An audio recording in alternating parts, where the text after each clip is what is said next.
Samantala, sabay-sabay na coastal clean-up isinagawa sa Lucap, Tilbang at Victoria, Alaminos City. Para sa detalye alamin sa ulat ni Idol Matthew Pacheco. 104.7 IFM. Report!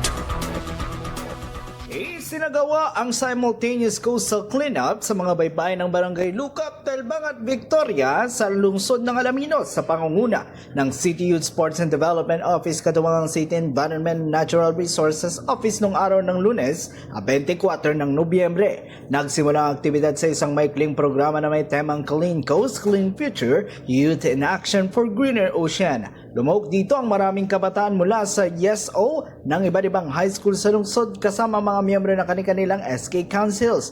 Umabot naman sa 175 kilos o 48 trash bags ang basurang nakolekta sa Lucap, 174.3 kilos o 24 na trash bags naman sa Tilbang, at 57.75 kilos o 19 trash bags naman sa Barangay Victoria. Layunin umano ng nasabing aktibidad na mapanatili ang kalinisan ng mga baybayin at mapasiglang partisipasyon ng kabataan sa pangangalaga ng kalikasan.